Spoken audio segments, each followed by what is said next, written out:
Buenas noches a todos, bienvenidos nuevamente al caso interinstitucional de Azorreuma. Para la Junta Directiva de la Asociación y el Comité de Educación es un placer estar nuevamente en este espacio que nos ha unido en medio de la pandemia a los reumatólogos de todo el país. Quiero agradecerle a Janssen por el patrocinio de esta reunión. Hoy tenemos un caso muy interesante y está a cargo de la Universidad Nacional. Hoy tenemos la compañía del doctor Daniel Eduardo Medina Torres. Él es residente de segundo año de reumatología de la Universidad Nacional de Colombia. Nos acompaña también el doctor Gerardo Quintana, quien es el docente del doctor Medina. Tenemos la grata compañía de la doctora Adriana Flores, quien es nefropatóloga, que va a hacer un acompañamiento en el caso del doctor Medina.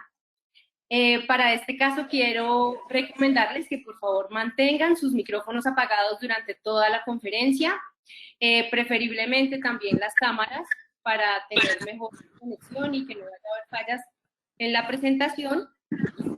Durante toda la presentación vamos a utilizar el chat de GoToMeeting para hacer preguntas o hacer comentarios que crean ustedes pertinentes. Estas preguntas las responderá el doctor Medina y también el doctor Quintana al final de la presentación. Si alguien hablar, también pueden pedir la palabra y el doctor Quintana, quien estará moderando la discusión del caso, puede darles la palabra. Les agradezco nuevamente por participar. Gracias por estar presentes en este espacio académico, el primero del año. Recuerden que vamos a seguir con estas reuniones el último jueves de cada mes. Cada universidad irá rotando la presentación del caso. Sabemos que ha sido una experiencia enriquecedora. Entonces, no siendo más, los dejo en compañía del doctor Daniel Eduardo Medina. Bienvenido, doctor Daniel. Gracias a todos. Buenas noches a todos. Gracias, doctora, por la presentación y muchas gracias a todos por acompañarnos en la presentación del caso clínico. Bueno, entonces nuevamente agradecerles por la compañía del caso clínico de nuestro servicio de reumatología de la Universidad Nacional. Estamos en compañía del doctor Gerardo Quintana. Esta revisión de caso la hemos querido denominar compromiso multisistémico de la enfermedad autoinmune. Bueno, nos encontramos con una paciente de 40 años, sexo femenino, natural y procedente de Bogotá. Como ocupación es ama de casa. Previamente trabajó en fábrica de cartones y en call center. Ingresa al sitio de remisión el día 16 de septiembre del 2020 y un día después, el día 17 de septiembre del 2020, ingresa a nuestra institución. El motivo de consulta es, me empeoró la tos, la enfermedad actual. Ella describe que tenía desde hace 4 años tos seca persistente. Sin embargo, 3 días previo al ingreso presenta agudización de estos síntomas, aumenta la tos. En ocasiones la tos es cianosante con pintas de sangre. También indicó deterioro de la clase funcional presentándose hasta el reposo. Tenía episodios de epistaxis, la cual era escasa. También presentó equimosis bipalpebral, hemorragia conjuntival y tenía sensación de opresión en garganta. En la revisión por sistemas, la paciente refería varios episodios de parotidomegalia bilateral en los últimos 3 años. También nos describía descarga nasal purulenta y en costras. Presentaba seroftalmia y serostomía marcada, al igual que serodermia. Tenía disfonía. Presentaba una clase funcional de base, una MRC entre 2 y 3, y la tos seca crónica persistente. Episodios de dolor poliarticular simétrico en tobillos, rodillas, codos y muñecas. En ocasiones, estos dolores se asociaban a cuadros de artritis. Tenía una pérdida de 15 kilogramos en los últimos 3 años.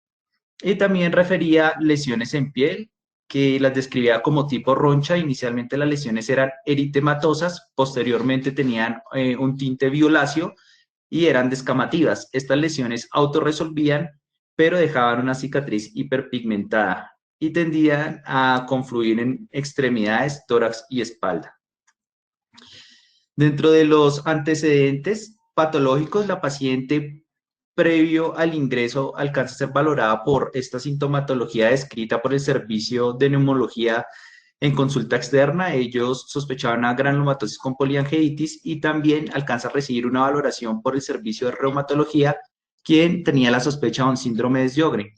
Sin embargo, ninguna de las dos hasta el momento estaba confirmada, pero inician tratamiento que era cercano a la fecha de ingreso, 10 días previo a la consulta, inició prednisolona 10 miligramos día y azatioprina 50 miligramos cada 12 horas y refería que usaba oxígeno domiciliario desde hace 7 meses. No indicaba antecedentes quirúrgicos, tampoco tabaquismo o consumo de alguna otra sustancia, alérgica a la penicilina. En ginecobstétrico refería 2 embarazos, un parto y un aborto, y familiares no referían y tampoco refería antecedentes transfusionales. Al examen físico de ingreso encontramos una paciente que estaba orientada sin compromiso de pares craneales, tenía una equimosis periorbitaria bilateral, exoftalmos, presentaba una hemorragia conjuntival izquierda, se evidenciaba con desviación del tabique nasal, tenía costras hemáticas en fosas nasales, estaba con disfonía e impresionaba la presencia de macroglosia. No encontramos adenopatías en la región cervical, los ruidos respiratorios se auscultaban disminuidos de predominio en base, sin embargo no se auscultaban sobreagregados, tenía unos ruidos cardíacos rítmicos sin soplos, un abdomen blando, depresible, no había dolor a la palpación, ni tampoco encontrábamos ni hepatomegalia ni esplenomegalia. Al momento de la valoración no había presencia de sinovitis en ninguna articulación, no había déficit ni motor ni sensitivo y tampoco había edema en miembros inferiores. Al ingreso tenía unos signos vitales normales, saturada 94 con cánula de 2 litros, estaba febril, una presión arterial normal, no estaba taquicárdica y una frecuencia respiratoria en 18. En esta imagen observamos cómo está configurada esta equimosis periorbitaria bilateral, la desviación del tabique nasal, también impresionaba macroglosia. También observamos en piel estas lesiones, estas placas eritematoedematosas anulares de aproximadamente 3 centímetros por 1 centímetro que tendían a coalescer y agruparse en la región dorsal y también se veía una xerodermia marcada. Por otra parte, se observaba tanto en palmas como en el torso de manos, aparte de la xerodermia, una hiperpigmentación. Hasta este momento tenemos una paciente, una mujer de 40 años que nos refería a pérdida de peso, aproximadamente 15 kilogramos, unos síntomas secos marcados, tenía síntomas respiratorios de larga data exacerbados, una parotidomegalia recurrente con descarga nasal purulenta y en costras, tenía dolor poliarticular, también las lesiones cutáneas ya de 3 años de evolución, tenía al examen físico la equimosis periorbitaria, el exoftalmos, la macroglosia y la disfonía. Cuando la paciente ingresa al sitio de remisión, toman unos laboratorios iniciales, un hemograma en los cuales no habían citopenias, ni leucocitosis, ni neutrofilia, lo único que había era una anemia microcítica y una trombocitosis.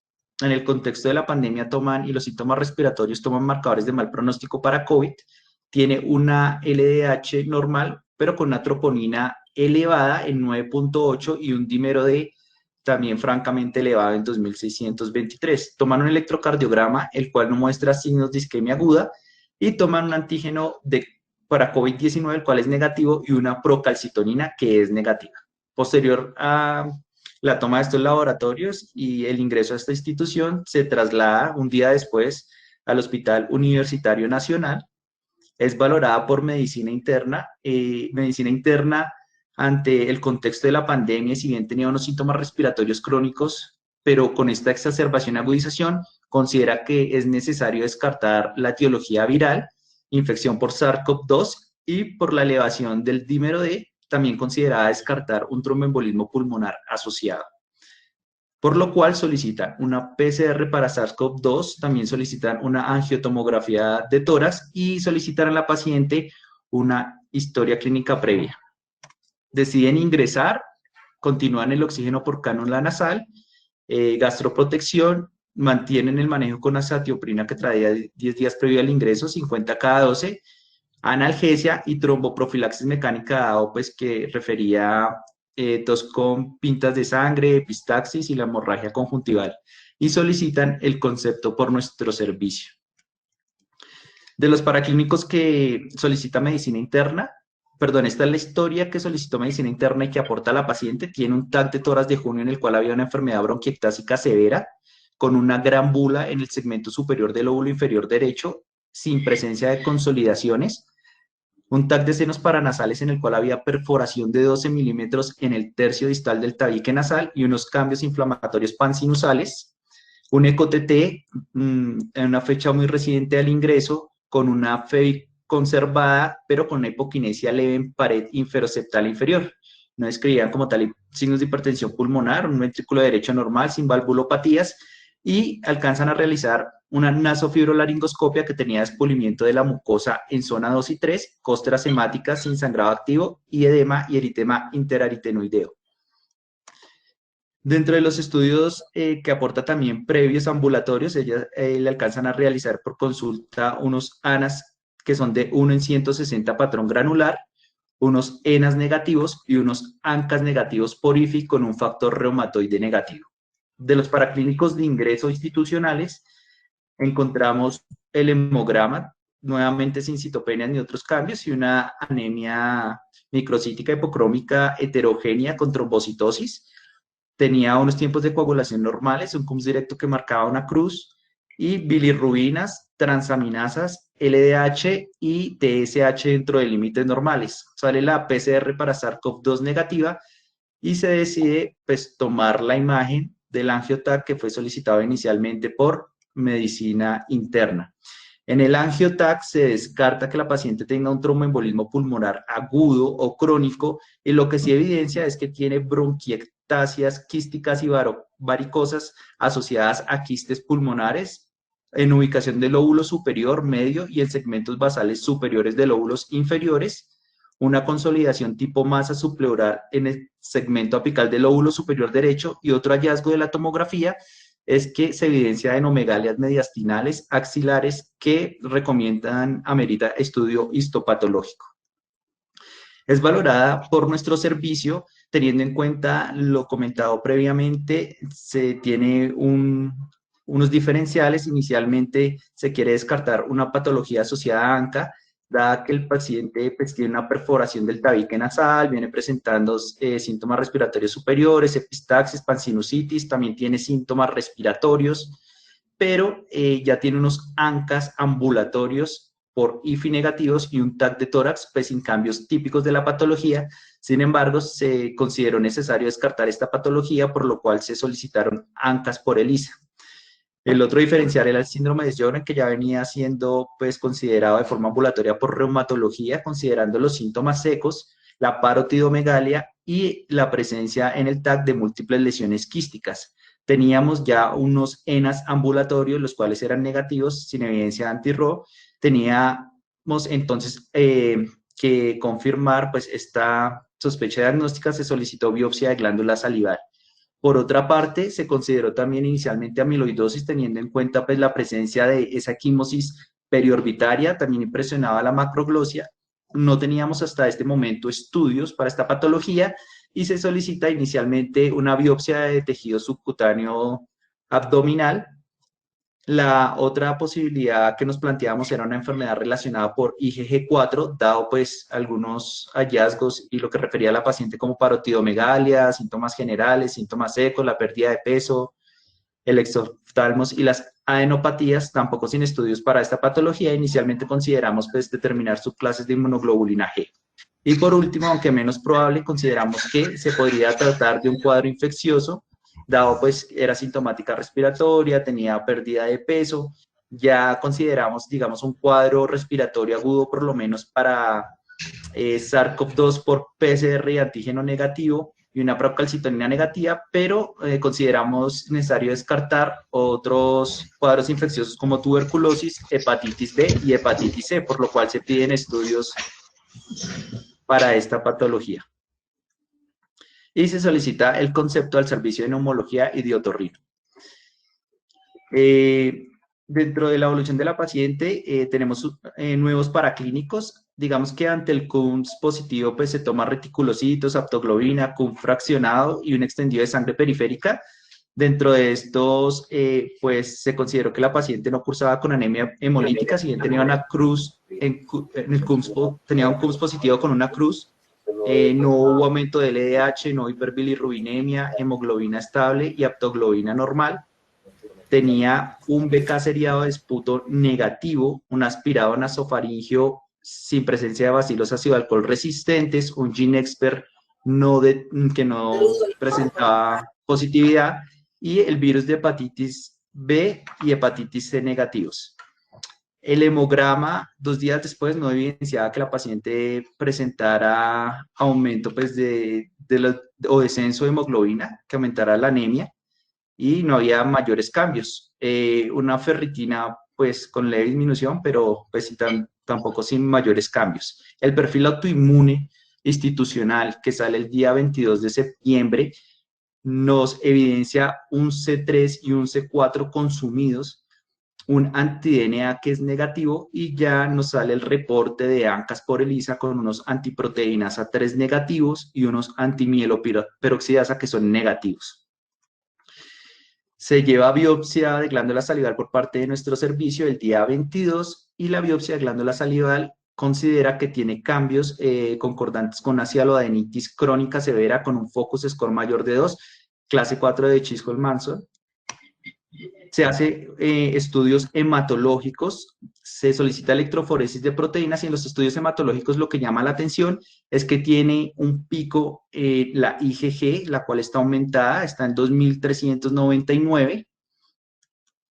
Se solicita, por tanto, el concepto de hematología. Ellos consideran que es un discreto pico ahí de IgG, una hipergamaglobulinemia sin monoclonalidad aparente. Sin embargo, se hace necesario descartarla. Se solicitan cadenas pesadas de IgG, IgA e IgM y cadenas livianas kappa y lambda. Por otra parte, solicitan electroforesis complementaria en orina.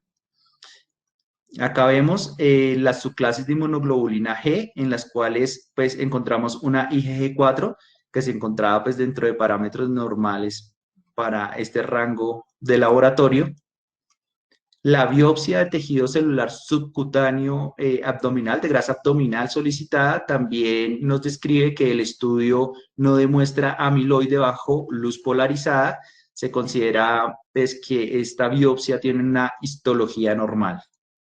Regresando a nuestro algoritmo, tenemos entonces como hallazgos complementarios que hemos revisado que ya salen unos ANCAS que son también negativos por ELISA, una biopsia de glándula salival que es positiva, clase 4, una primera muestra de tejido de grasa abdominal negativo para rojo Congo ante la sospecha de amiloidosis por la enfermedad relacionada por IgG4, unas subclases de inmunoglobulina G normales. Y respecto a la sospecha de un cuadro infeccioso, pues ya teníamos estudios para tuberculosis negativo, para hepatitis B, para hepatitis C, los cuales son negativos. Se solicita concepto, bueno, ya se había solicitado el concepto a neumo y otorrino. La B otorrino, ellos consideran que es importante hacer una nasofibrolaringoscopia, dado que es probable que la paciente tenga lesiones estructurales en vía aérea superior o para evidenciar si tenía algún sitio de sangrado. También ante la presencia de esa disfonía crónica, ellos consideraron que era importante realizar un TAC de laringe. La nasofibrolaringoscopia describe que tiene una perforación septal con abundantes costras serohemáticas y hay un tejido de granulación en subglotis, en los primeros anillos traqueales, que ocupa parcialmente la luz de la vía aérea. El TAC de laringe describe que tiene unos contornos internos en laringe, en región subglótica de aspecto ondulado, con aducción de cuerdas verdaderas y una estenosis de 8 milímetros. También describe que hay disminución del calibre de los bronquios principales. Describe algo similar a lo que se evidencia en angioTAC. También se presentan ganglios, los describen en cadenas cervicales y adenomegalia submandibular izquierda. Describen nuevamente la perforación del tabique nasal y una sinusopatía crónica. El servicio de neumología, dado lo que se describió previamente, los hallazgos del TAC, entre lo otro referido, consideran pues que tiene un diagnóstico diferencial de amplios espectros, se deben considerar varias patologías. Ellos dicen que puede ser tanto una enfermedad por depósito como amiloidosis o enfermedad granulomatosa como la sarcoidosis o de origen autoinmune por una vasculitis ANCA o por su patología de base el síndrome de Sjögren y también una enfermedad quística, una linfangioleumiomatosis o enfermedad relacionada por IgG4. Pero ante este amplio espectro de diagnósticos diferenciales, lo que plantea el servicio de neumología es que la paciente debería ser llevada a biopsia en cuña pulmonar del lóbulo superior derecho y de ganglios mediastinales para esclarecer el diagnóstico. La paciente, durante la hospitalización el día 28 de septiembre, presenta un episodio de angioedema. Aquí está la foto y cuando se reinterroga a la paciente ya refiere que no era la primera ocasión en que le sucedía esto. En el año 2019 también tuvo episodios de angioedema. Acá vemos una foto aportada por la paciente del episodio previo y en esa ocasión no solo fue localizado en cara, sino en tronco y extremidades. Hacen una biopsia septiembre de 2019 en la región de muslo derecho. Describen que estos hallazgos plantean como primera opción que pueda tratarse de una urticaria vasculítica. En la inmunofluorescencia directa encontraban en unión dermoepidérmica C3 negativo, pero sin presencia de C4, fibrinógeno, IgA negativo, IgM negativo y C1Q2 cruces, y consideran como diagnóstico por esta biopsia una urticaria vasculítica. Dado estos hallazgos y este cuadro cutáneo, pues se solicita valoración al servicio de dermatología. El servicio de dermatología considera que la paciente, por sus características clínicas y por esta biopsia que facilita, tenía unos hallazgos histopatológicos y clínicos compatibles con una probable vasculitis urticarial hipocomplementémica. También valora las lesiones que tienen región periorbitaria, considera que esa equimosis periorbitaria puede estar más asociada a una extravasación por fragilidad capilar. También, al igual, ellos reinterrogaron sobre esa hiperpigmentación que tenía en manos y la paciente decía que en ocasiones usaba cremas en estas regiones y cuando interrogan eran esteroides, ellos consideran que tiene esa hiperpigmentación secundaria pues al uso de los esteroides. También consideran que ante estos episodios pues, que de angioedema episódicos no se descartaba pues, que tuvieran angioedema hereditario o adquirido, dada pues, que las lesiones eran similares a la urticaria vasculítica y en menor probabilidad consideraban también dentro de diferenciales que fuera secundaria a un fenómeno paraneoplásico, a una vasculitis ANCA o a una amiloidosis. Hasta entonces, recapitulando, tenemos una mujer de 40 años con esta pérdida no explicada de peso, con descarga nasal purulenta y en costras ya con evidencia por imágenes de una perforación septal, evidencia de pansinositis crónica y un tejido de granulación en la región subglótica. Tenía estos síntomas secos marcados que si bien tenía unos senas negativos, ya tenía un hallazgo por biopsia de una cialodenitis crónica severa. Tenía estos síntomas respiratorios de larga data exacerbados, que es por lo que ingresa, con una tomografía en la cual se encuentran bronquiectasias quísticas y quistes pulmonares. También unas lesiones en piel con episodios de angioedema, también previamente descritos, y el aporte de la biopsia en 2019 con hallazgos sugestivos de una vasculitis urticarial hipocomplementémica. También un dolor poliarticular descrito en revisión por sistemas, aunque el examen físico sin presencia de sinovitis y con un factor reumatoide negativo. Y esta equimosis periorbitaria, exoftalmos y la impresión de macroglosia con una biopsia abdominal ya negativa para rojo Congo. Y un perfil autoinmune hasta este momento con unos ANAS de 1 en 160 patrón granular, con C3 y C4 consumidos, con unos ENAS negativos, con un anti-DNA negativo y unos ANCAS tanto por IFI y por ELISA que son negativos con un factor reumatoide negativo. Se lleva a la paciente a la biopsia pulmonar propuesta por el servicio de neumología, al cual también quiero agradecer pues, la compañía. Está la doctora Torres del Servicio de Neumología del Hospital Universitario Nacional, que nos acompañó en la valoración de esta paciente, y al Servicio de Patología. También hoy nos acompaña la doctora Natalia Olaya, patóloga del Servicio del Hospital Universitario Nacional, quien evaluó las muestras. Tenemos una biopsia pulmonar entonces del día 28 de septiembre. El lóbulo superior derecho se recibe pues una cuña en tejido pulmonar de 8.2 por 4.2 por 1.4 centímetros. Y lo que se encuentra dentro de las características microscópicas es que al corte el parénquima se ve que es pardo y está atravesado por estas estrías blanquecinas que estoy aquí señalando, que tienden a confluir y a formar nódulos. El mayor de estos nódulos es de 2.7 por 1.9 y 1.5. Acá vemos cómo todas estas estrías blanquecinas confluyen y forman nódulos, nódulos y nódulos en estas regiones. El resto del parénquima también llamaba la atención, que estaba colapsado y era oscuro en general, sus características macroscópicas. En la tinción inicial de pulmón, hematoxilina eosina, lo que se puede observar es un pulmón con extensa distorsión por depósitos de un material celular eosinofílico denso, que es el que estamos observando en esta primera diapositiva de la izquierda. Toda esta región es ese material acelular eosinofílico denso. Tiende a tener predilección por los vasos, como vemos acá, se ubica en esta región de los vasos, también en el intersticio, y estas imágenes pueden corresponder a los septos fibrosos y los nódulos descritos macroscópicamente. Extensa distorsión por depósito material de celular eosinofílico, como les comentaba.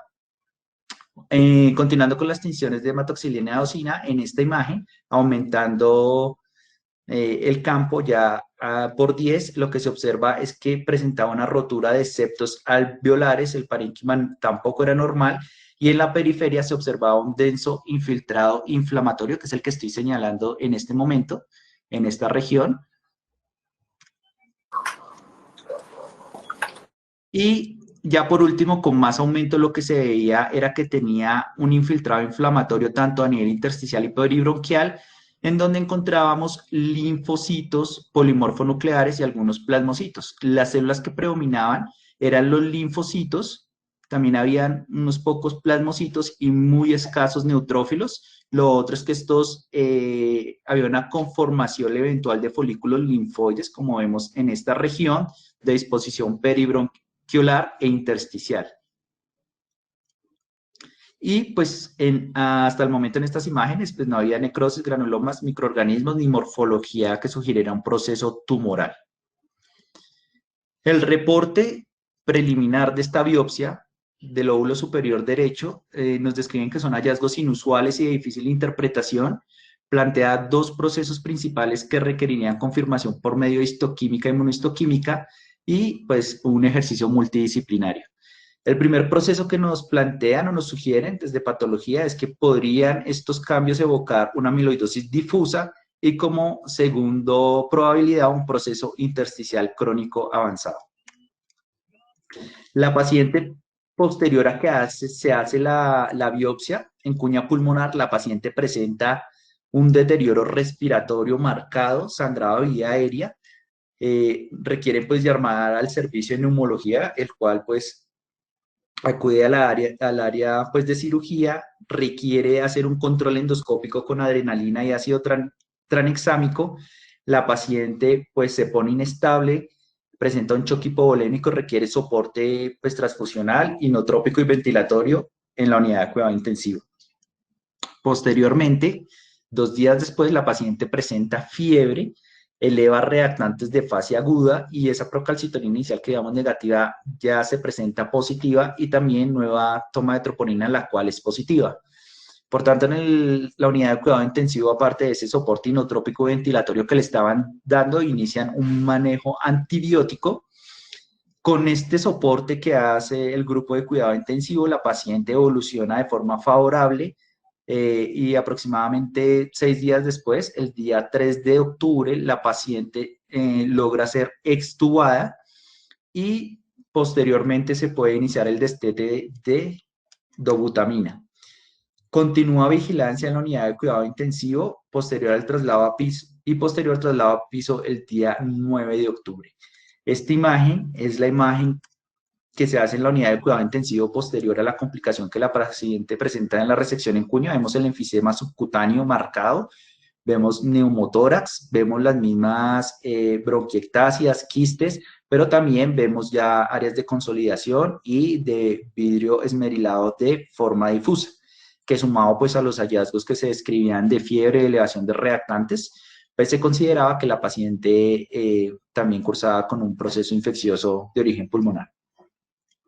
Ante la troponina positiva, se considera pues tomar un ecocardiograma. Este ecocardiograma tiene una FEBI de 45 que respecto a la inicial no había disminuido mucho y tenía hipokinesia, pero persistía haciéndole igual que el eco previo y en las mismas ubicaciones, en región inferoseptal inferior. No se evidenciaba alteraciones en ventrículo derecho y describían una probabilidad moderada de hipertensión pulmonar. No había presencia de masas o trombos intracavitarios. Los estudios hematológicos que se habían solicitado inicialmente salen cuando la paciente aún está en UCI, sale la inmunofijación de cadenas pesadas, en donde hay una IgM, una IgG y una IgA, las cuales se encuentran dentro de parámetros normales.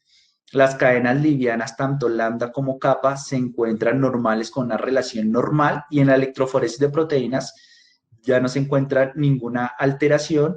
Hematología pues considera que estos estudios están dentro de límites normales y que no considera por el momento un proceso monoclonal de células plasmáticas y que también pues no considera pues por estos laboratorios y por la clínica un cuadro sugestivo de amiloidosis y también por pues la tinción negativa para rojo Congo. La paciente cuando ingresa a pisos, el grupo de medicina interna hace una revaloración del historial de la paciente y evidencia en una toma previa de uroanálisis que la paciente tenía una marcación de sangre en tira reactiva positiva y una proteinuria de 30 miligramos de cilitro y un sedimento urinario con leucocituria. Por tanto, se solicita una ecografía renal que se toma el día 14 y esta eco pues, nos describe unos riñones normales y se solicita una relación albuminuria-creatinuria que es positiva, tiene 2015 miligramos gramo, por lo cual solicitan el concepto de nefrología. Nefrología dice que ante estos hallazgos de la sangre en tira reactiva, la proteinuria y el sedimento, y ese coeficiente albuminuria-creatinuria en 2015 miligramos gramo, si bien no presentaba una clínica clara de síndrome nefrótico, por esa relación sí se consideraba que fuera probable que la paciente estuviera cursando con una enfermedad glomerular. Consideran, pues, según lo reportado hasta el momento y la sospecha de su síndrome de Sjögren, que podría tratarse de una entidad asociada a esta patología, si bien sin, al parecer, un componente túbulo intersticial, sino más glomerular, pero podría estar asociada. Sin embargo, pues ante la duda diagnóstica consideran que es importante hacer una proteinuria en 24 horas y solicitan biopsia renal guiada por imágenes. En la revisión de los paraclínicos se evidencia unas proteínas en orina de 24 horas de 5.729 miligramos día en rango nefrótico, una hipoalbuminemia con albúmina en 3 gramos de cilitro y la paciente pues es llevada a biopsia renal. Tenemos la compañía de la doctora Adriana Flores, a la cual le agradecemos el apoyo en la revisión, patóloga de la Fundación Santa Fe, ya que estas biopsias que tomamos en el Hospital Universitario Nacional se envían a esta institución para que sean evaluadas. Ella nos va a comentar un poco de los hallazgos que se vieron a este nivel. Entonces le doy el paso a la doctora Adriana. Buenas noches, muchas gracias. Gracias, doctora. Daniel, ¿tú la puedes pasar? Claro, doctora. Entonces, básicamente es una muy buena biopsia. Se compone de 34 glomérulos en la microscopía de luz. Ustedes ven aquí segmentos de esa biopsia que está representada por corteza y por médula. Sigue, por favor. Listo. Esta es una coloración de tricrómico que demuestra que básicamente todos los túbulos en rojo están juntos. Eso da una apariencia de poca cronicidad o de mínima o nula, en este caso es nula, o muy bajita, sugiriendo que al menos desde el punto de vista renal no tiene un compromiso que sugiera fibrosis o atrofia significativos. Sigamos. Eso. Es llamativo, esta es una coloración de PAS, es llamativo que hay si ustedes siguen algunas membranas, ellas suelen tener, yo siempre les describo a quienes rotan por la fundación, que tienen un aspecto de velo. Estas son un poco más rígidas, como si fueran un cablecito delgado y que da una sensación de rigidez. Por supuesto que no las estoy tocando y pues hablar de rigidez con algo que uno no puede tocar es absurdo, pero da una sensación de ser más gruesas, al menos focalmente. Y lo que las flechas señalan es la expansión del mesangio, que sugeriría que hay por lo menos alguna expansión. Este material o esta matriz que está ahí es paz positiva. Yo no conocía la historia previa que Daniel ha expuesto el día de hoy y quisiera hacer una aclaración porque las lesiones pulmonares que vi o que ustedes mostraron muestran un compromiso que es muy sospechoso de amiloide y no mencionaste si a ese material le hicieron la coloración de rojo Congo. Sé que por la descripción de la historia hicieron una biopsia de tejido abdominal, pero para descartar amiloidosis requiere que cumpla ciertas características, que es una biopsia completa de toda la grasa de la línea media desde el ombligo hacia la sínfisis púbica y todo ese material debe ser procesado. Entonces, tengo esa inquietud porque fue reportada como negativo, pero me gustaría conocer las características de esa biopsia en otro momento. Pensando en amiloidosis, en este tejido enviado de riñón, no hay ningún material que simule o se parezca al observado en pulmón. De hecho, la matriz el mesangio es paz positivo, lo que nos sugiere que es poco probable que allí haya amiloidosis. ¿Puedes continuar? Sin embargo, la expansión mesangial, como mencioné, es llamativa. Las flechas verdes aquí en esta coloración de plata metenamina muestran sé que puede ser difícil de ver, pero hay algunos huequitos en varias de las membranas. Esto sugiere la presencia de depósitos a nivel de las membranas o de defectos en las membranas, ya que la coloración suele teñir el colágeno de estas membranas. Entonces, si hay algo que desplaza ese colágeno, no se tiñe con la coloración de plata, es como una tinción negativa. Entonces, estos defectos son los popularmente llamados spikes. Sigue, por favor. El estudio de inmunofluorescencia que tuvimos disponible muestra 4 glomérulos en los cuales se puede identificar depósitos tanto de IgG como IgA como IgM policlonales, o sea, kappa y lambda, expresan kappa y lambda. Y ese 3, curiosamente, es negativo para C1q. No hay algún predominio en términos de intensidad que uno pueda considerar patológico, no patológico, sino digamos que le permita a uno sugerir que hay algún componente monoclonal, al menos en esta biopsia. Sigue. En el estudio de ultraestructura, pues digamos que existe una clasificación para determinar, digamos, el estadio de una glomerulopatía membranosa, que es básicamente lo que estamos describiendo. En esta imagen ustedes pueden observar las membranas con depósitos subepiteliales que empiezan a estar rodeados por parte de la lámina densa. Algunos, como en la imagen, como que les digo, como hacia las 11, esto es paramesangial y están metidos dentro de la membrana que bordea el mesangio. Sigue, por favor. Sin embargo, en algunos espacios mesangiales vemos depósitos, si ustedes ven el núcleo hacia las 9, antes de dar continuidad con la membrana hay un depósito de electrón denso y así hay varios que es como si estuvieran más en la matriz y no necesariamente relacionados con la membrana. Cuando uno ve este fenómeno, uno dice hay depósitos mesangiales también asociados. Las características de una glomerulopatía membranosa, cuando la consideramos primaria, es que no se encuentran depósitos ni subendoteliales ni mesangiales. Cuando encontramos depósitos mesangiales o subendo o inclusiones tubuloreticulares, solemos pensar que es un fenómeno de una glomerulopatía membranosa secundaria. Entonces, en este caso, ya vamos por el lado secundario. Lo otro es que las glomerulopatías membranosas primarias suelen expresar únicamente IgG policlonal, o sea, IgG, kappa y lambda, y C3. En este caso, recuerden que se acompañaba de IgA y de IgM. Entonces, sería poco frecuente que un patólogo con entrenamiento en riñón dijese que se trata de una condición primaria. Sigamos. Entonces, a continuación, habrá varias fotos que van a mostrar el patrón de distribución de los depósitos subepiteliales e incorporándose a la membrana, pero la gran mayoría están, digamos, colocados en la porción subepitelial o bajo el podocito y apenas se están colocando. Esto es lo que característicamente se refiere como una clase, como un estadio 2. En este caso no había inclusiones tubuloreticulares. Esta paciente tiene algo curioso en mi concepto, y es que si ustedes miran esta asa capilar sobre las entre 6 y 8, hay como una deformidad de la membrana que protruye hacia la luz o hacia el capilar.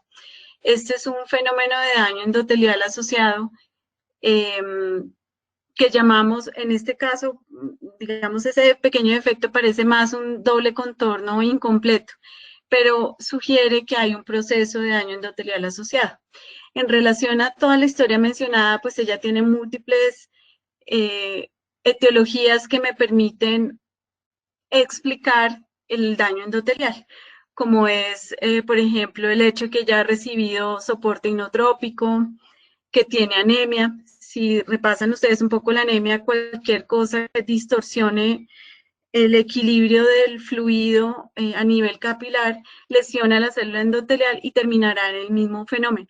Si ustedes me hubieran dado una historia diferente, que tiene un anticoagulante lúpico o que tiene otras lesiones procoagulantes, un déficit de una proteína relacionada con la coagulación, etcétera, o que por ejemplo, consume efedrina o cocaína, el fenómeno sería muy parecido, igual, indistinguible histológicamente.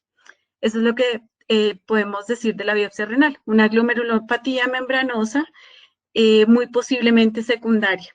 No vemos un componente monoclonal en este material. Gracias. Muchas gracias, doctora Adriana. Bueno, muchas gracias a la doctora por las imágenes y por aclararnos esas placas. La nefrología es el reporte de la biopsia en el cual pues, la doctora ya nos ha explicado que no se considera por los hallazgos que sea una glomerulopatía membranosa primaria por las características sino secundarias. Nefrología que conoce el cuadro de la paciente, el historial y cómo se venía desarrollando esta hospitalización, considera que sí está de acuerdo en una glomerulopatía membranosa de origen secundario y dentro de esto plantea como primera posibilidad diagnóstica que se trate de una entidad asociada al síndrome de Sjögren.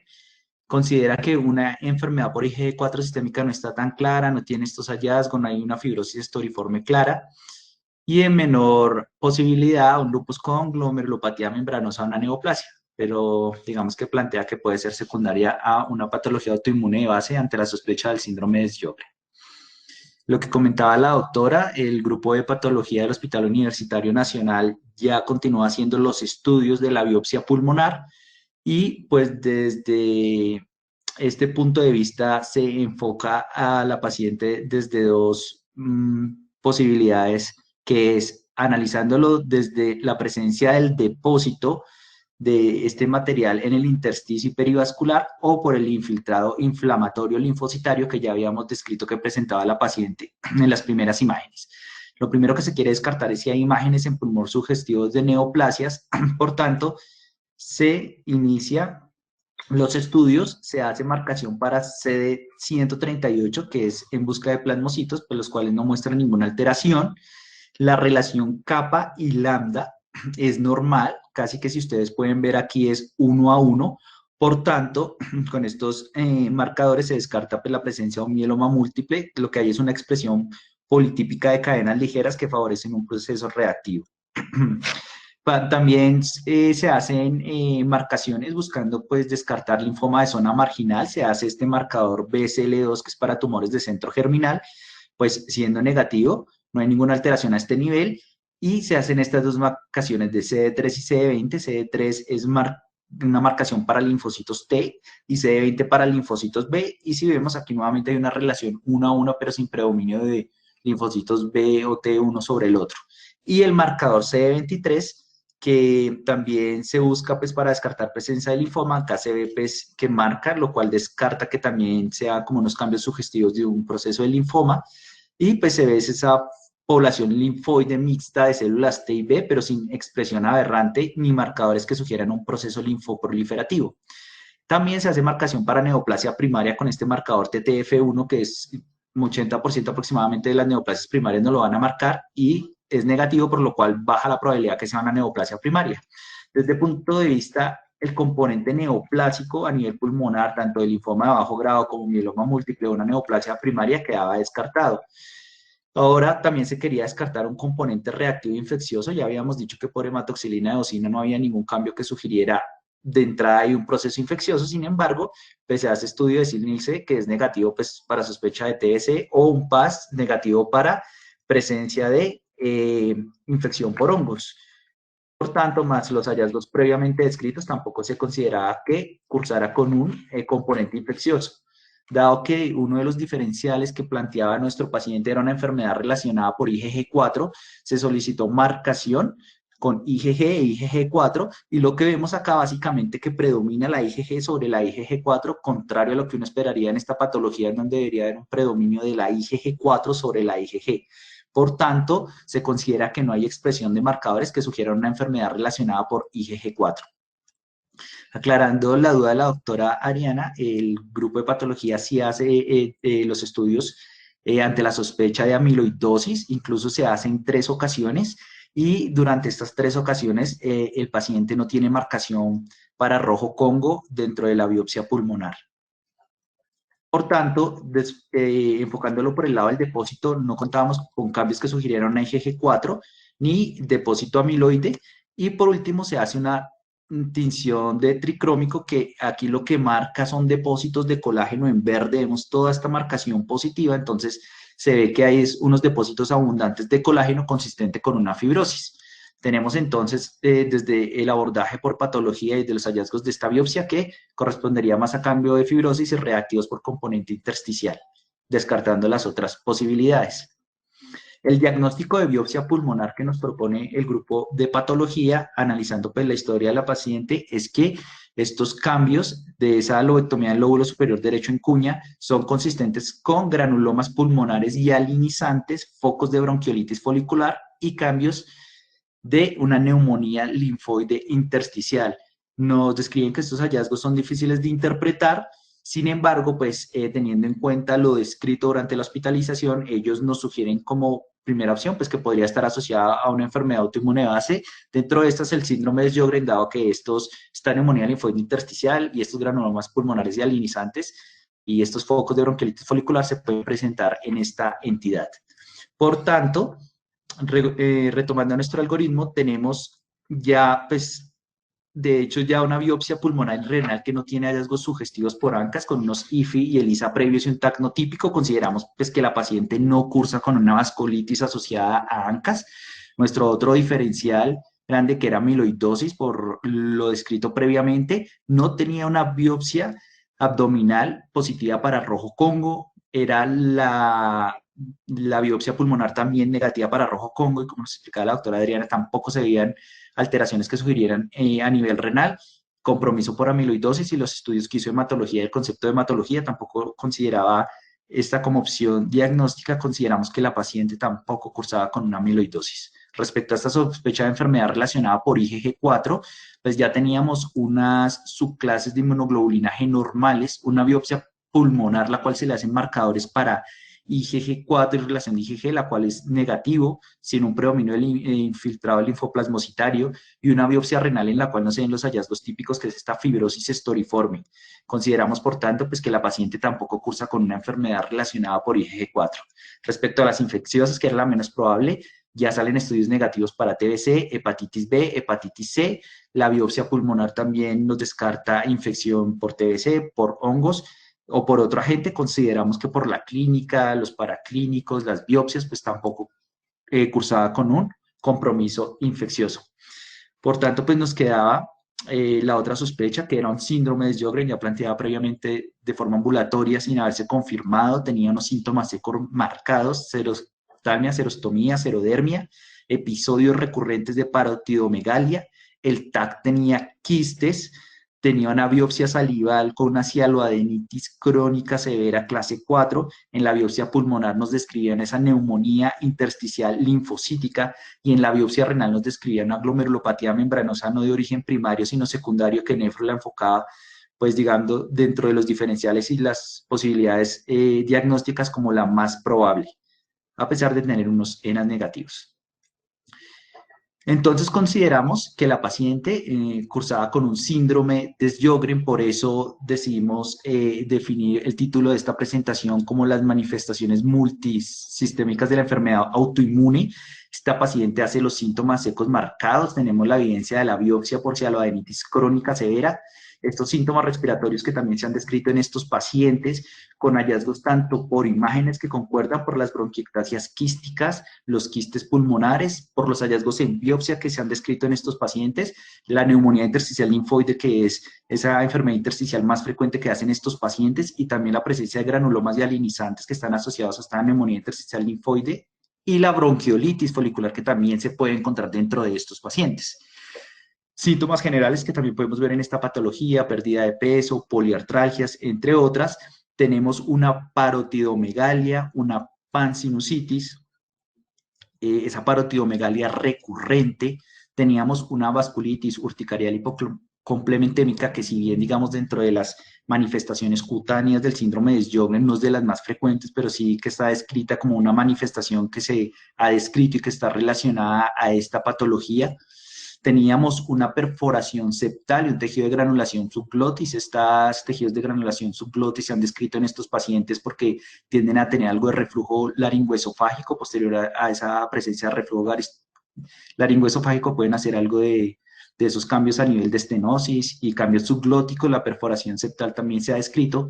Y si bien llama la atención una proteinuria en rango nefrótico que no tiene un compromiso, pues digamos que es el que uno espera de esa nefritis túbulo-intersticial, sí se ha descrito también la presencia de glomerulopatía membranosa en esta entidad. Queríamos entonces compartir con ustedes este caso de síndrome de Sjögren porque tiene múltiples manifestaciones y unas manifestaciones no tan típicas de esta patología, como la vasculitis urticarial hipocomplementémica, como la afección renal y sobre todo por glomerulopatía membranosa, la presencia de la perforación septal. Por parte de nuestro servicio y de las reuniones conjuntas con nefrología, el servicio de patología y el servicio de neumología, nosotros consideramos, por tanto, que la paciente cursa con un síndrome de Sjögren primario que hace una enfermedad pulmonar intersticial, una neumonía intersticial linfoide, una enfermedad quística, una pansinusitis crónica con perforación del tabique nasal, una vasculitis urticarial hipocomplementémica y un compromiso renal dado por una glomerulopatía membranosa. Pues en el transcurso de la hospitalización también la paciente presenta un choque mixto hipovolémico, séptico y cardiogénico, pues que se maneja por el grupo de cuidado intensivo y la paciente sale en buenas condiciones. La paciente sale un mes después aproximadamente, ella sale aproximadamente el 20, dura un mes hospitalizada, se continúa el oxígeno domiciliario, se mantiene la azatioprina, se mantiene el esteroide, se da lubricante ocular, se mantiene pues el manejo para su compromiso renal y para sus patologías de base, tiene verapamil, losartán, calcio y calcitriol, y esta paciente, digamos, dado que nos planteó múltiples dudas, se ve en conjunto en un caso en intersticiales junto al grupo de neumología y el grupo de patología. Se considera que este compromiso pulmonar sí es por Sjögren y da, pues, digamos, el compromiso que tiene en múltiples sistemas y dentro de la vasculitis, el compromiso pulmonar, entre otros, pues se considera que es candidata a recibir manejo con ciclofosfamida. Y pues hasta aquí está el caso clínico que queríamos presentar el día de hoy. Gracias. Daniel, muchas gracias por la presentación. Creo que ha sido un caso bastante ilustrativo. Aquí hay un par de preguntas que seguramente ya fueron abordadas. La primera es cómo explicar el compromiso respiratorio superior. No sé si puede hacer un comentario adicional en este sentido. Listo, qué pena, ya salí de la pantalla completa. Sí, profe, digamos que uno de las dudas que se tenían diagnósticas era sobre todo porque había unas manifestaciones que uno no tiene presente en síndrome de Sjögren. Por ejemplo, el ver esa perforación septal, esa estenosis subglótica, el tejido de granulación. Se hizo la revisión que incluso la tenemos, perdón, yo comparto acá, que es una de las dudas que nosotros teníamos de ese compromiso. Y pues sí se han descrito casos en los cuales los pacientes presentan perforación septal y también presentan reflujo laringoesofágico con presencia de cambios como tejido de granulación y estenosis subglótica.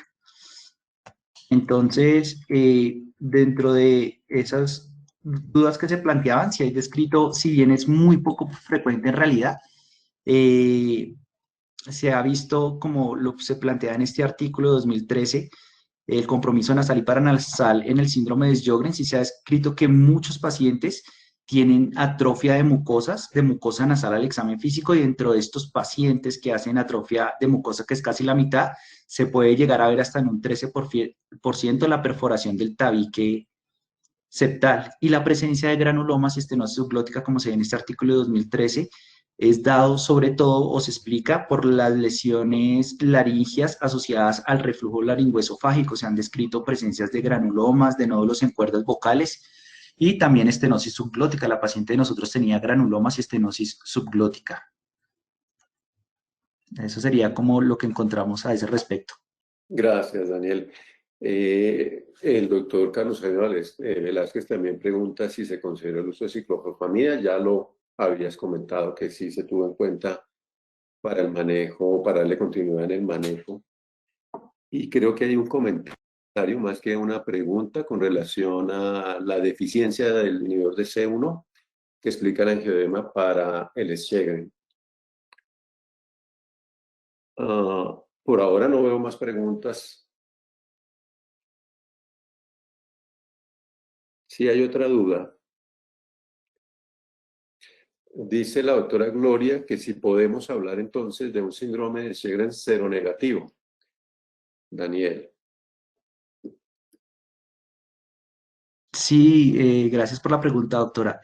Aquí esa era otra de las interrogantes que teníamos nosotros, de ver todas esas manifestaciones sistémicas y severas de esta paciente con la presencia, con la ausencia de anti-RO, de antilada, de factor reumatoide. Nosotros, al igual como lo sugiere la doctora, consideramos el síndrome de Sjögren seronegativo. Aquí nuevamente les comparto la pantalla, no sé si la estén viendo, pero en la revisión que realizamos en este artículo de Clinical Rheumatology del año pasado, se buscó ver qué tanto variaban esas características clínicas en seronegativos y seropositivos. Lo que ellos describen en esta corte de pacientes de 375 pacientes, donde el 15% eran seronegativos, es decir, factor reumatoide, ANAS, antilada y anti-RO. Entonces, pues esa es otra duda que planteamos, y para nosotros también es un síndrome de Sjögren primario seronegativo. Y pues dentro de la revisión que realizamos, o lo que, a diferencia de lo que uno podría esperar, es que estos pacientes en realidad tienen características muy similares a los seropositivos. Acá vemos en esta tabla que las manifestaciones extraglandulares, las presencias del compromiso hematológico, la hipocomplementemia, el compromiso pulmonar, el compromiso de vasculitis, la afección neurológica es muy similar y no hay diferencias estadísticamente significativas respecto al grupo seropositivo. Y otra de las dudas era pues si de pronto esa paciente sin tener anti-RO o otros marcadores serológicos, si podríamos clasificarla dentro de pues un síndrome de Sjögren, y pues francamente se describía una sintomatología seca y tenía pues la biopsia con una clase 4, y lo que se ha visto es que digamos tanto la clasificación de 2002 como 12 o 16, 2002 del grupo de consenso americano-europeo del ACR 2012 y la ULAR ACR 2016, si uno es estricto, en este estudio encontraron que incluso aplicándole todos los criterios y que el diagnóstico se hacía con hallazgos de biopsia y dado por un reumatólogo experto, algunos pacientes, en este caso 4 de los 58, quedaban sin cumplir todos los criterios. Sin embargo, recordar que estos criterios son clasificatorios y para incluir a los pacientes en estudios clínicos. Pero consideramos, así como lo comenta la doctora, que estábamos frente a un Sjögren primario seronegativo. que hizo todas estas manifestaciones. Muy bien, Daniel. Aquí hay otro comentario, pregunta. ¿Se podría pensar en una sobreposición teniendo en cuenta la ausencia de anticuerpos para todo en general y sin una clara explicación de estos hallazgos en el Sjögren? Qué pena, profe, ¿me puede repetir la pregunta? Que hubo una parte que no escuché bien. Se plantea que si se puede pensar en una sobreposición. Se plantea por la ausencia de anticuerpos y por la aparente cantidad de síntomas y hallazgos no muy claros de un Sjögren. Sí, esa, digamos que era una de las consideraciones que se hizo, si en realidad la paciente solo cursaba con un síndrome de Sjögren o si en realidad tenía una sobreposición con otra enfermedad autoinmune. Nosotros hicimos el ejercicio de ir descartando las patologías que podrían estar asociadas. Digamos que hicimos un proceso tanto clínico, de paraclínicos, por biopsia, y en realidad no encontramos otra patología que estuviera asociada. Y nos queda la misma duda que planteaba el doctor de si en realidad al ver todas estas manifestaciones sistémicas si era un Sjögren, porque hay muchos síntomas y, digamos, muchos hallazgos que presentaba la paciente que uno en realidad le quedaba la duda. Por eso, digamos, cuando nosotros la vemos de entrada, incluso el Sjögren no era como la principal, uno pensaba amiloidosis, IgG4, ANCAS, pero según lo desarrollado en el caso clínico, todo se descartó y cuando se hace la revisión de los pacientes con Sjögren, uno sí puede ver estas manifestaciones, la vasculitis urticarial hipocomplementémica, la perforación septal, estos granulomas subglóticos. Por ejemplo, si bien está descrita la nefritis tubulointersticial como la más frecuente, está descrito que un 23% de pacientes no hacen nefritis intersticial, sino glomerulopatía membranosa, y que de estas un grupo está también, digamos que asociado a nefropatía membranosa. Entonces, sí se ha escrito en la literatura que estos pacientes pueden tener este componente y consideramos que hicimos como el ejercicio juicioso de ir descartando las otras probables patologías. Gracias, Daniel. Más preguntas. Con relación al tratamiento, se pregunta si hubo respuesta a la ciclofosfamida y si existiría la posibilidad de plantear anti-CD20. Bueno, la paciente, digamos que cursó después de su ingreso a UCI, ella se encontraba estable, se consideró dejar el manejo que tenía de base. Después, a la salida de la paciente, se hizo una reunión, estaban diferentes servicios, como lo comenté, patología, neumología, y se considera que por el SDAI que tenía, la actividad y el compromiso que tenía, sobre todo pulmonar, se podría beneficiar de la ciclofosfamida. Sin embargo, pues bueno, nosotros no pudimos revalorar a la paciente 2 semanas posterior al ingreso, cuando nos comunicamos con ella para citarla y para pues llevar a cabo el tratamiento con ciclofosfamida, pues nos comenta el esposo que lamentablemente, digamos, la paciente presenta agudización de su componente respiratorio, ingresa por urgencias, pero a otra institución. Le comentan que la paciente se logra tener acceso a la historia y describen que la paciente presenta un choque séptico. Se le da manejo antibiótico y soporte en UCI, dura un día hospitalizada en el otro centro y la paciente fallece. Eso fue 15 días posterior al egreso y era cuando ya habíamos definido la ciclofosfamida y le vamos a citar. Nosotros no alcanzamos a aplicarle la ciclofosfamida, lamentablemente, entonces no se sabe si hubiera tenido respuesta a esto. Respecto al rituximab, pues sí se ha descrito en Sjögren y sobre todo, digamos, teniendo en cuenta este componente de vasculitis, de compromiso de glandular a repetición, por el SLEDAI y la actividad que tenía, el componente pulmonar, era una de las opciones, pero se planteaba inicialmente la ciclofosfamida. Muy bien, Daniel. Pregunta la doctora Gloria si se evaluaron crioglobulinas teniendo el contexto de una hipocomplementemia. No, en realidad no, pues no solicitamos, no le enfocamos, digamos, de esta sospecha que hubiera, digamos, asociación de un componente por crioglobulinas. En el transcurso de la hospitalización no se tomaron crioglobulinas, doctor. Hay otra pregunta con relación a anticuerpos, si se consideraron otro tipo, como por ejemplo antihistonas. No, de pronto no sé, Carlos, no veo muy clara la, la posibilidad para pensar una antihistona en este caso. De pronto, si estás por allí para que nos amplíes un poco el contexto. Bueno, de todos modos, no hicimos antihistonas. Y aquí hay otra pregunta con relación, ¿qué tan frecuente es la relación con la urticaria vasculítica? Sí, bueno, esta era otra de las dudas que teníamos. Perdón, yo les comparto aquí un momento. No teníamos muy claro qué tan frecuente puede ser esta asociación. Este es un texto sobre manejo de Sjögren del año pasado, en donde nos describen que las manifestaciones típicas son las que conocemos de resequedad, algunos pacientes fenómeno de Raynaud y eritema anular y púrpura, es lo que más comúnmente hacen, pero sí está descrito menos común y con una clara asociación a síndrome de Sjögren, la urticaria vasculítica. Nosotros vimos revisiones en esta revisión de Journal of Dermatology del año pasado. Se describe un caso de una paciente que hace una vasculitis urticarial hipocomplementémica con un síndrome de Sjögren que se trata de forma adecuada. Ya tenía estas lesiones anulares que tendían a confluir en extremidades. Aquí hay otra revisión de la Sociedad de Medicina Interna de Francia, 2010, en la cual describen que sí se puede dar este hallazgo de vasculitis urticarial hipocomplementémica asociada al síndrome de Sjögren. Ellos describen que hay 3 tipos de manifestaciones cutáneas de vasculitis en este grupo de pacientes, que es la púrpura hipergamaglobulinémica de Waldenström, la púrpura relacionada a crioglobulinemia y la vasculitis urticariana.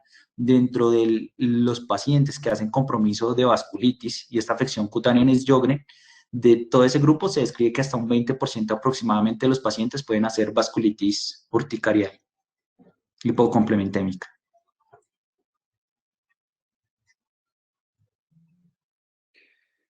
Bueno, creo que no hay más preguntas. Muy bien, Carlos, perdón, muy bien, Daniel, por esta presentación, por la sustentación y por toda la documentación que se hace sobre el caso. Y efectivamente, las preguntas que ustedes plantearon en el chat, pues fueron las que se dieron precisamente en la discusión de este caso y por eso las teníamos más o menos ya preparadas. Creo que por ahora no hay más comentarios. Simplemente, pues, recapitular un poco lo que dijo ya Daniel en el sentido de no fue un caso nada sencillo y haciendo una conjunción de todos estos hallazgos con los paraclínicos y hallazgos de biopsia, el diagnóstico que nos dejaba más tranquilos era el de un síndrome de Sjögren. Entonces, creo que damos por terminado. Ha sido una experiencia enriquecedora y muchas gracias por la compañía de todos. No sé, doctora Ana María, si tienes algún comentario para el cierre. Doctor, no, simplemente agradecerles por la compañía, por las preguntas, por el interés. Felicitar a Daniel Eduardo, un caso muy interesante. Tiene muchas felicitaciones de las personas que están asistiendo al caso. Tuvimos una nutrida asistencia. Gracias a todos los reumatólogos, por supuesto a los residentes de reumatología. Este esfuerzo de la asociación es por ellos. Veo internistas, residentes de medicina interna. Muchas gracias también por conectarse. Y nos vemos en un mes en el segundo caso interinstitucional del año, que seguramente también va a ser de mucho interés para todos.